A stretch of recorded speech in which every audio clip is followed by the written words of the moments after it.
আজকে তো জানোই মাঘ বিহু আর মাঘ বিহুর সারাটা দিন আমি কি কি করলাম সবটাই এই ভিডিওতে তোমাদের লগে শেয়ার করব। তো চলো দেখি। হে বন্ধুরা, কি করে তোমরা সবাই? আশা করি তোমরা সবাই ভালো আছো আর আমিও ভালো আছি। তোমরা সবাই আমার একটা নতুন ভিডিওতে আবার ওয়েলকাম। তো সবাইরে প্রথমে পৌষ সংক্রান্তি আর মাঘ বিহুর অনেক অনেক শুভেচ্ছা।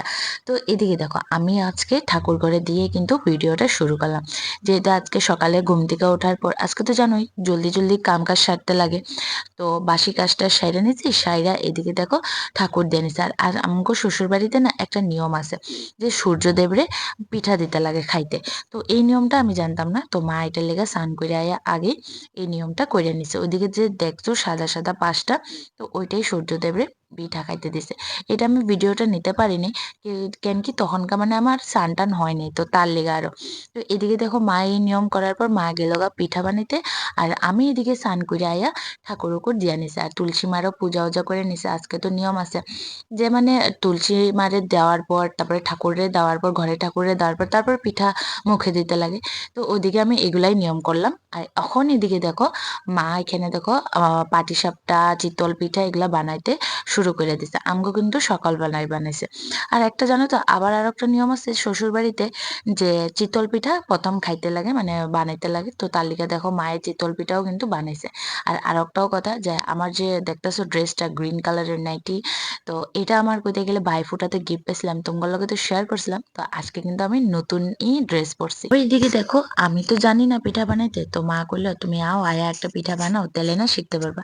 তো আমি এদিকে দেখো গেলাম পিঠা বানাইতে। আর এই পিঠাটা কিন্তু আমি দিছিলাম, মানে এই মালপা, এটা মালপাটা। আর তোমরা কে কে কি কি পিঠা খাইতে ভালো পাও কমেন্টে জানাও। আর কার ঘরে কি কি পিঠা বানানো হয়েছে এটাও কিন্তু কমেন্টে জানাও। আমগো ঘরে তো হয়েছে যা যা আমি কইলাম।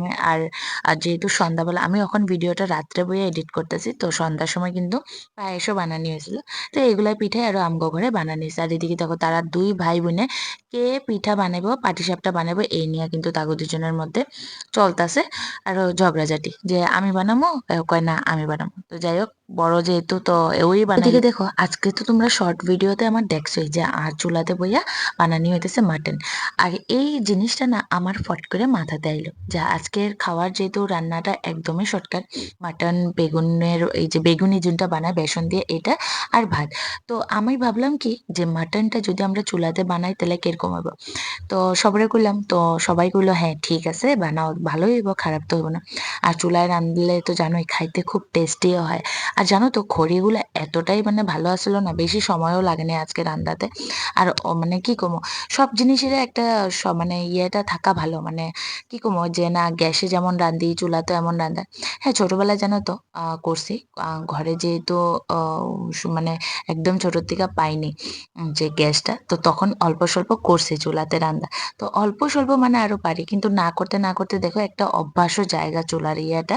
তো এইখানে দেখো ওখানে যেহেতু আমরা ডেলি প্রতিদিন মানে গরম জল করা হয়, মায়ে মানে চুলাটা বানাইয়া দিছে, তো ভাবলাম যে না এখানেই আজকের মাটনটা বানাই। তো এদিকে দেখো মাটন কিন্তু রান্না হইতাছে। এদিকে দেখো রান্না না কমপ্লিট। আর এখানে কালারটা একবার দেখো মাটনের, কি কমো এতটা সুন্দর হয়েছে, আর খাইতে খুব টেস্ট হয়েছে সত্যি। চুলার রান্না কিন্তু খাইতে অনেকটাই স্বাদ। আর এদিকে দেখো রান্না কমপ্লিট পুরা। এদিকে প্রতিদেবে বানাইতেছে বেগুনিটা। আজকে দেখো সারাটা দিন যা যা করছি সবটাই তোমার লগে কিন্তু শেয়ার করলাম অল্প অল্প কইরা।